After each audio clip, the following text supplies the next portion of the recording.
بے شمار واقعات ہیں، آپ خود جائزہ لے کر دیکھیے.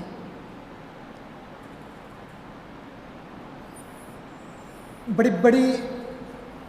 زمینیں ہیں، 100 ایکڑ،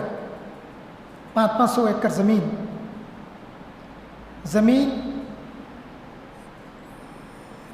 وراثت میں تقسیم نہ ہونے کی وجہ سے بہنیں ٹین شیڈ میں جو ہے گزارا کر رہی ہیں، ٹین شیڈ میں گزارا کر رہی ہیں. تو یہ معاشرے کی ہے. تو اسلام یہ نہیں چاہتا کہ مال جو ہے کسی مخصوص لوگوں کے ہاتھ میں پہنچ جائے. تو یہ زکوٰۃ کا نظام بھی اسی وجہ سے ہے. آپ دیکھیں اللہ کے رسول صلی اللہ علیہ وسلم کی حدیث یہ ہے کہ خلفائے راشدین کا جو طریقہ ہے وہ طریقہ بھی میرا طریقہ ہے. تو اس سلسلے میں ایک واقعہ آتا ہے کہ جب عراق فتح ہوا، عمر رضی اللہ عنہ خلیفہ تھے، تو عراق کی زمینیں جب فتح ہوئیں، فتح ہونے کے بعد زرخیز زمینیں، آپ دیکھیں ملک کے عراق زرخیز زمینیں مسلمانوں کے ہاتھ آئیں. آنے کے بعد حضرت علی رضی اللہ عنہ اور دیگر بڑے بڑے جو صحابہ کرام تھے وہ عمر رضی اللہ عنہ سے مطالبہ کرتے ہیں کہ یہ جو مال غنیمت، یہ زمینیں جو حاصل ہوئی ہیں، جو مال حاصل ہوا ہے، اتنا بڑا ملک جو ہے مسلمانوں کے ہاتھ لگا ہے، تو اس کو مالی غنیمت کی حیثیت سے تقسیم کیا جائے. تو عمر رضی اللہ عنہ یہ بات کہتے ہیں کہ دیکھو اللہ کے رسول صلی اللہ علیہ وسلم کے پیریڈ میں جو فتوحات ہوتے تھے وہ جزیرۃ العرب، سعودی سب کانٹیننٹ ہے، تو اس کانٹیننٹ کے حد تک محدود تھی. کچھ مال ملتا تھا، کچھ بکریاں ملتے تھے، کچھ اونٹ ملتے تھے، انہیں اللہ کے رسول صلی اللہ علیہ وسلم تقسیم کیا کرتے تھے. جو بھی جنگ پہ جاتے تھے، جہاد کے لیے جاتے تھے، ان لوگوں میں تقسیم کیا کرتے تھے مال غنیمت کی حیثیت سے. لیکن یہ جو مال ہے اتنا بڑا جو حاصل ہوا ہے، تو یہ سارے مسلمانوں کے لیے ہونا چاہیے. تو حضرت علی رضی اللہ عنہ نے اعتراض کرتے ہیں اور کہتے ہیں کہ نہیں، آپ کو قرآن کے ذریعے سے ہمیں دلیل دینی ہوگی، کہ اللہ کے رسول صلی اللہ علیہ وسلم کے حوالے سے دلیل دینی ہوگی. تو اس وقت یہ دوسری جو آیت میں نے تلاوت کی تھی سورہ حشر کی، اس آیت کے حصے کو جو بنو النذیر غزوے کے وقت میں جو مال غنیمت ملا تھا، تو اللہ تعالیٰ نے احکامات نازل کیے تھے کہ یہ مال اللہ کا ہے اور اللہ کے رسول کا ہے، اور اللہ کے رسول جن لوگوں کو دینا چاہتے ہیں ان کا اختیار ہے. تو وہ سورہ حشر کی آیت اس حوالے سے عمر رضی اللہ عنہ جو ہے تلاوت کر کے ان کے سامنے رکھتے ہیں، تو سب لوگ جو ہے رجوع کر لیتے ہیں. تو وہ سارا کا سارا مال کیا ہے پھر بیت المال میں شامل ہوتا ہے، اسلامی سلطنت میں شامل ہوتا ہے. تو اس طریقے سے اس واقعے سے انشاءاللہ آگے کچھ باتیں ہیں جو میں آپ کے سامنے رکھوں گا. آج عموماً زکوٰۃ جس طریقے سے کلیکٹ کرتے ہیں یا جس طریقے سے نکالی جاتی ہے اور جن لوگوں میں تقسیم کی جاتی ہے، اس کا تھوڑا آپ جائزہ لیں. کچھ سال پہلے کی رپورٹ ہے کہ تقریباً 15,000 کروڑ روپے ہر سال مسلمان زکوٰۃ نکالتے ہیں. اس وقت جب آئی تھی، اس وقت ایک چھوٹے اسٹیٹ کا بجٹ تھا، اور تجزیہ کرنے والوں نے یہ تجزیہ کیا تھا تقریباً 50% اس اماؤنٹ مدارس کو جاتی ہے، دینی مدارس کو، اور باقی کی 50% میں زیادہ تر ان لوگوں کو جاتی ہے جو سوال کر کے مال حاصل کر لیتے ہیں. سوال کرنے کے سلسلے میں اگر دیکھیں آپ، شاہ ولی اللہ دہلوی رحمۃ اللہ علیہ، انہوں نے اسی زکوٰۃ کے مد میں جو تجزیہ کیا ہے اس تجزیے میں انہوں نے بات بتائی ہے کہ عام طور پر سوال کرنے کو فقیر جیسی بات آئی، فقراء ہم یوں سمجھتے ہیں کہ جو گھر کے دروازے پر آ کے کچھ مانگتے ہیں، تو ویسے مانگنے والے کے سلسلے میں شاہ ولی اللہ دہلوی لکھتے ہیں کہ اگر کوئی شخص بھوکا ہے تو اسے مانگنے کی اجازت ہے، اگر اسے اس دن کا یعنی 2 وقت کا کھانا میسر آ جائے تو پھر اس سے بڑھ کر اسے سوال نہیں کرنا چاہیے، نیکسٹ ڈے پھر دیکھا جائے گا، توکل علی اللہ۔ اور یہ حدیث نقل کرتے ہیں، اللہ کے رسول صلی اللہ علیہ وسلم نے فرمایا، جو شخص اپنے مال کو بڑھانے کے لیے یا زیادہ سے زیادہ مال جمع کرنے کے لیے لوگوں سے سوال کرتا ہے تو کل قیامت کے دن ایسا اٹھے گا کہ اس کے چہرے پہ کوئی گوشت پوست نہیں ہوگا، اور اللہ تعالیٰ اس کو جہنم کے انگارے کھلائے گا۔ اور جیسی بات آئی اللہ کے رسول صلی اللہ علیہ وسلم قرآن میں، اللہ کے رسول صلی اللہ علیہ وسلم کے پاس آتے تھے لوگ، جب کہتے تھے، اصرار کرتے تھے، تو اللہ کے رسول صلی اللہ علیہ وسلم کتنے بہترین انداز سے ان کی اصلاح کرتے تھے، کہتے تھے کہ دیکھو مال کے مطالبے کے لیے مجھ سے اصرار مت کرو، میں دے دوں گا، لیکن اگر میں ناخوش ہو کر دیتا ہوں تو اللہ تعالیٰ اس میں برکت نہیں رکھے گا، تو پرہیز کرو۔ اس طریقے سے اللہ کے رسول صلی اللہ علیہ وسلم ان کی سوچ اور فکر کی اصلاح کرتے تھے۔ تو مانگ رہا ہے، اصرار کر رہا ہے، چھوڑو، ابھی پیچھے چھڑانے کے لیے کچھ ہم جیسا کرتے ہیں، 100 روپے دے دو، 50 روپے دے دو، جاننے والا ہے تو 500 روپے دے دو، یہ معاملہ نہیں تھا۔ اور اللہ کے رسول صلی اللہ علیہ وسلم خود کفیل بنانے کے لیے کس طریقے کا جو ہے اسوہ اپنایا ہے۔ ایک شخص آتا ہے اور کہتا ہے کہ اللہ کے رسول صلی اللہ علیہ وسلم میرے کو جو ہے کچھ مال دیجیے، تو اللہ کے رسول صلی اللہ علیہ وسلم، یعنی ہماری ٹینڈنسی بھی اس طریقے کی ہونی چاہیے، سوچ ہماری۔ اللہ کے رسول صلی اللہ علیہ وسلم دریافت کرتے ہیں کہ تمہارے پاس کچھ ہے؟ تو شخص کہتا ہے پانی پینے کے پیالے کے علاوہ میرے پاس کچھ نہیں ہے۔ تو اللہ کے رسول کہتے ہیں کہ وہ لے آؤ، وہ آکشن کرتے ہیں، آکشن کرنے کے بعد اسے کہتے ہیں کہ جاؤ اس سے جو ہے کھلاڑی لے کے آؤ، کلاڑی، اور اپنے ہاتھ سے بنفس نفیس اللہ کے رسول صلی اللہ علیہ وسلم دستہ بناتے ہیں اور اس کلاڑی میں ڈالتے ہیں اور کہتے ہیں کہ جنگل جاؤ، لکڑیاں، کیونکہ اچھا خاصا تھا، وہ تندرست تھا، تو جنگل جاؤ اور 15 دن کے بعد لکڑیاں لاؤ، بیچو، اور 15 دن کے بعد میرے پاس آنا۔ اور 15 دن کے بعد آتا ہے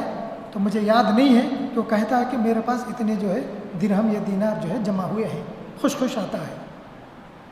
تو ہمارے پاس بھی سوال کرنے والوں کے سلسلے میں اس طریقے سے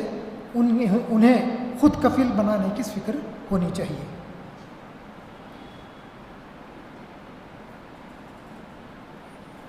آخر میں غربت کا خاتمے کا ہتھیار جس طریقے کا عنوان ہے، دیکھیں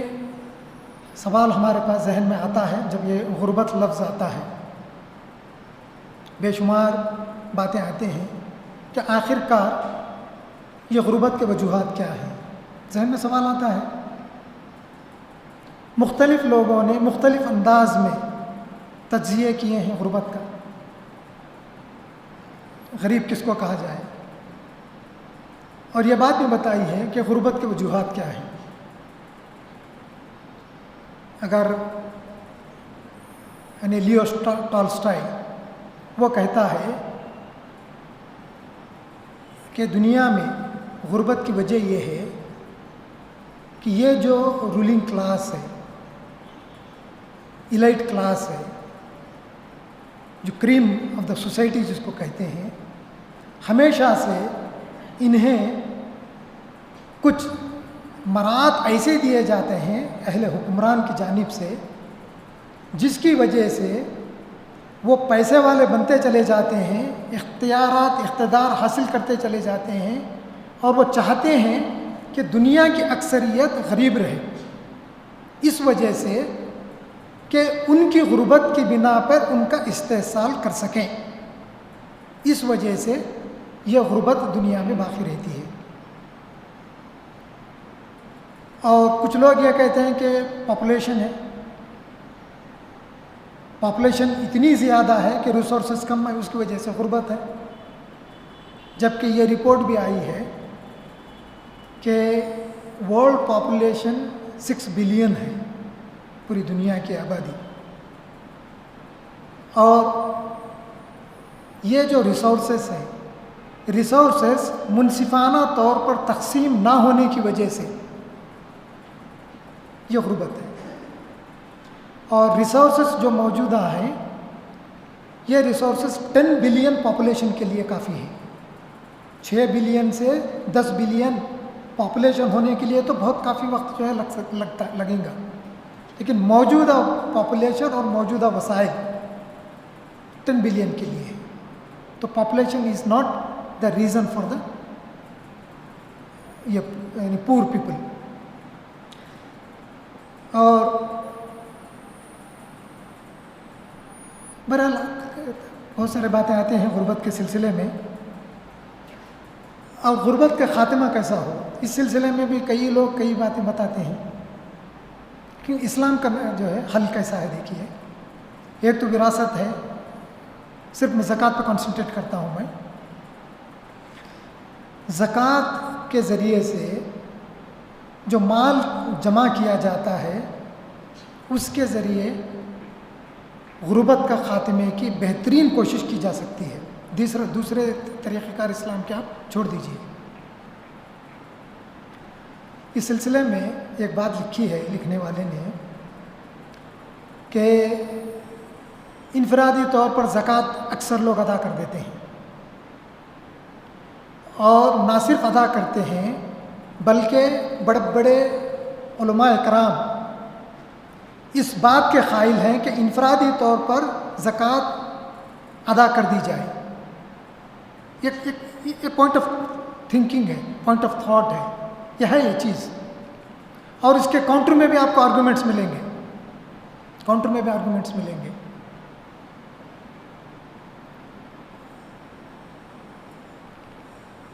یہ بات ایک آرٹیکل میں لکھی ہے، پاکستان میں زکوٰۃ ضیاء الحق کے پیریڈ میں رمضان کے مہینے میں جو سیونگز اکاؤنٹ ہوتے تھے، وہ اکاؤنٹ میں جو بھی ہوتا تھا اس کے لحاظ سے زکوٰۃ کا جو 2.5% ہوتا ہے، اس سے زکوٰۃ فنڈ کے طور پر جو ہے کاٹ لیا جاتا تھا۔ اس کے اگینسٹ میں کچھ علماء کرام نے، آپ آرٹیکل پڑھے تو معلوم ہو جاتا کون ہے، میں نام نہیں لیتا،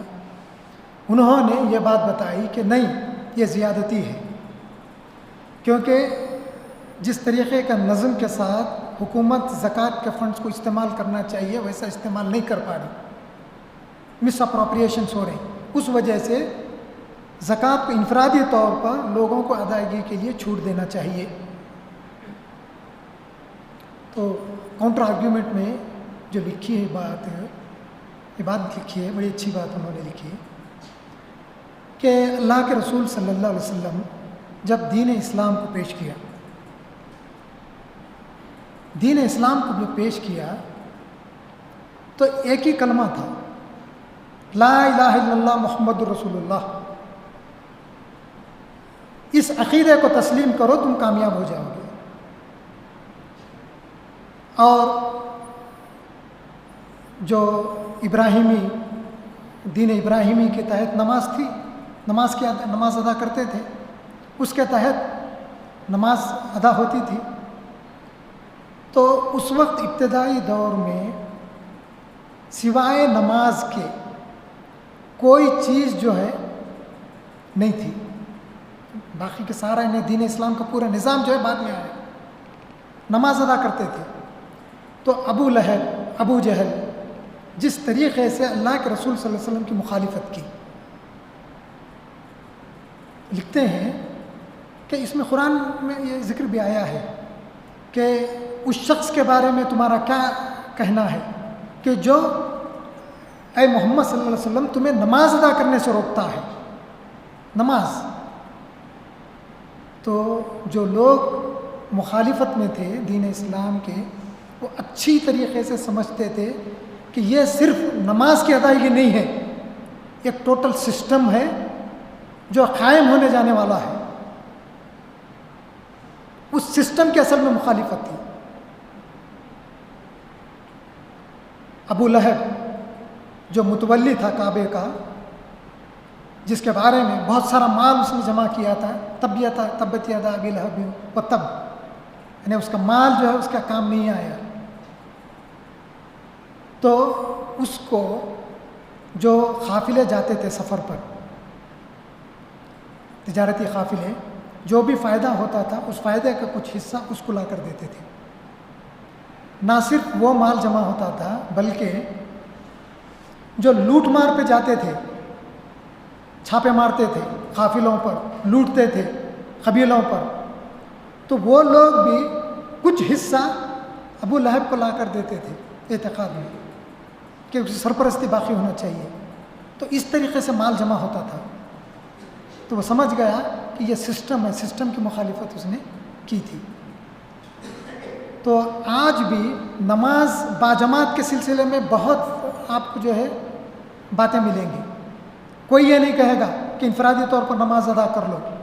لیکن جب ساتھ ساتھ چلتے ہیں نماز اور زکوٰۃ کے اجتماعی سلسلے میں جمع کر کے اور اس کا تصرف کرنے کے سلسلے میں آپ بے شمار اختلافات پائیں گے۔ اور غربت کا خاتمہ کرنا اگر ہے تو منظم طریقے سے ملت اسلامیہ میں زکوٰۃ جمع کرنے کا نظم ہونا چاہیے اور زکوٰۃ کا جو ہے تصرف کرنے کا نظم ہونا چاہیے۔ جب تک یہ نظم قائم نہیں ہوگا تب تک آپ ہر سال 15,000 کروڑ روپے نکالیے، اب ہو سکتا ہے 18,000 کروڑ ہوں گی، 20,000 کروڑ ہوں گی، ہر سال نکالیے آپ، لیکن ملت اسلامیہ کی جو غربت کا سے یہ ہے اس میں خاطر خواہ کوئی تبدیلی نہیں آتی۔ ایک شخص نے جو کئی لوگوں کو مدد کرتا ہے، یہ بات اس سے پہلے بھی بتائی تھی میں، وہ شخص نے بتایا کہ شاید میں نے 1000 لوگوں کو تو مدد کیا ہوں گا، 1000 لوگوں کو تو 999 جا کے وہیں چھے، صرف ایک ہے جس کے گھر کے سامنے جو لیتا تھا، غریب تھا، آج اس کے گھر کے سامنے انووا گاڑی کھڑی ہے، انہیں خود کفیل ہوا جو آگے بڑھا۔ تو ہم بھی جائزہ لے کر دیکھیں، ہم بھی نکالتے ہیں انفرادی طور پر کچھ نہ کچھ پیسے نکالتے ہیں، ان کا جائزہ لے کر دیکھیے آپ کہ 10 سال پہلے کہاں تھے، آج کہاں پہ ہیں۔ اور ایک صاحب مجھے کال کر کے یہ بات بتائی کہ جماعت کو زکوٰۃ دیتے ہیں اور کچھ حصہ اور ذریعے سے بھی وہ خرچ کرتے تھے، تو انہوں نے یہ بات بتائی، مجھے گھبراہٹ ہو رہی ہے کہ میں ایک شخص کو 18 سال مدد کیا، جب اس کے بارے میں اس کی بہن کی جانب سے یہ بات آئی، ایسی بات آئی، تو میں سجدر ہو گیا۔ ہمارا رشتہ دار ہی وہ بات بتائی انہوں نے، کیونکہ میں جانتا ہی نہیں تھا، میں باہر رہتا ہوں، تو میں یہ سمجھتا تھا کہ یہ شخص جو ہے اچھی طریقے سے میں جو پیسے دیتا ہوں وہ خرچ کرتا ہے لوگوں پہ، جن لوگوں کو چاہیے ان کو دیتا ہے، کیونکہ میں تفصیلات تو جو ہے ہم معلوم نہیں کر لے سکتا۔ تو جب ایسا ہوا تو میں گھبراہٹ ہو رہی ہے کہ اللہ تعالیٰ میری 18 سال جو زکوٰۃ اس کے ذریعے سے میں تقسیم کرایا، اللہ تعالیٰ قبول کرے گا بھی یا نہیں کرے گا۔ تو یہ معاملات ہیں۔ بہرحال جماعت اسلامی ہند بھی زکوٰۃ کلیکٹ کرتی ہے، اور کیونکہ زیادہ تر ارکان و کارکنانی ہیں، زکوٰۃ وصولی اللہ کے رسول صلی اللہ علیہ وسلم زکوٰۃ کی وصولی کے لیے بھیجا کرتے تھے۔ جن مدات میں زکوٰۃ کی رقم کو خرچ کرنا ہے اس میں اگر دیکھیں گے آپ، تیسرا مد یعنی فقراء اور مسکین کے بعد تیسرا جو مد ہے عاملین زکوٰۃ ہے، یعنی سسٹم ہے،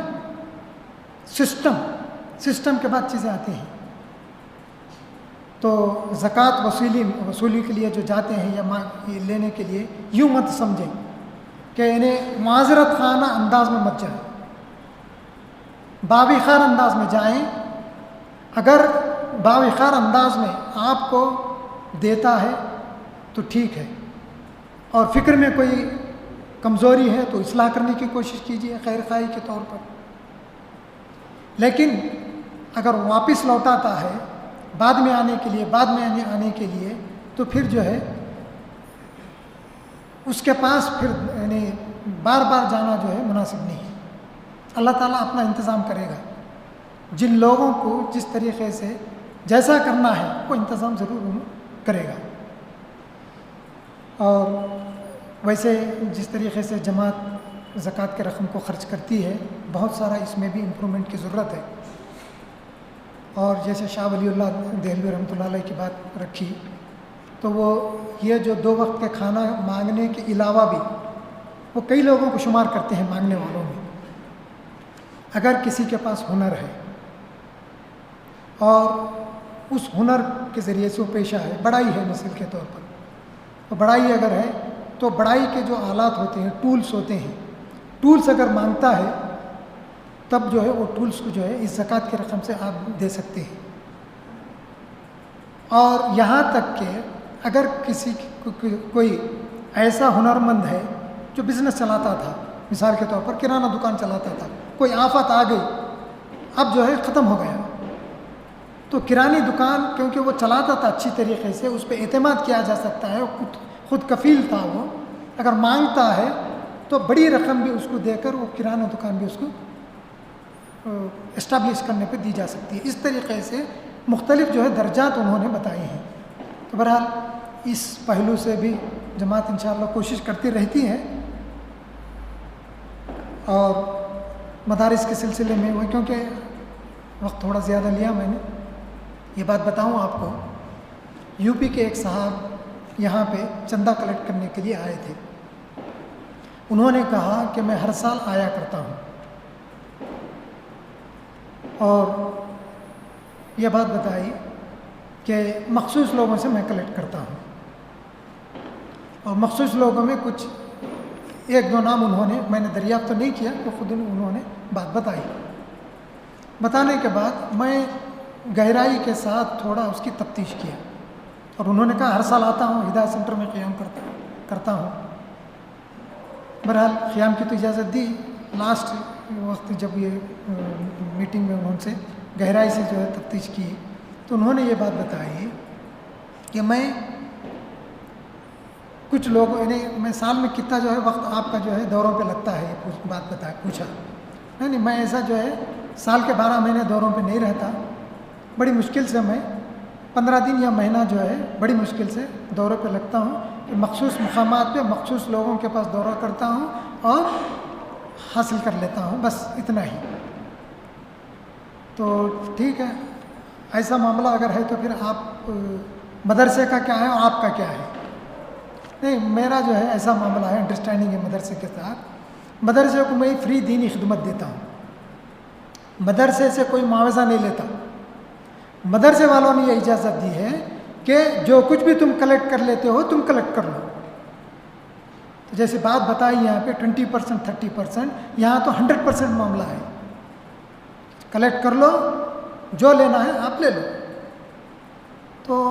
ایسے حالات میں ملت میں سدھار کہاں سے آئے گا؟ بہرحال اللہ تعالیٰ سے دعا ہے کہ اللہ تعالیٰ اجتماعیت کا شعور ہمیں فراہم کرے، اور جو کچھ بھی ہم سے ہو سکتا ہے اجتماعیت کی خدمت کے لیے وہ کرنے کی توفیق عطا فرمائے. وآخر دعوانا ان الحمد للہ رب العالمین. السلام علیکم.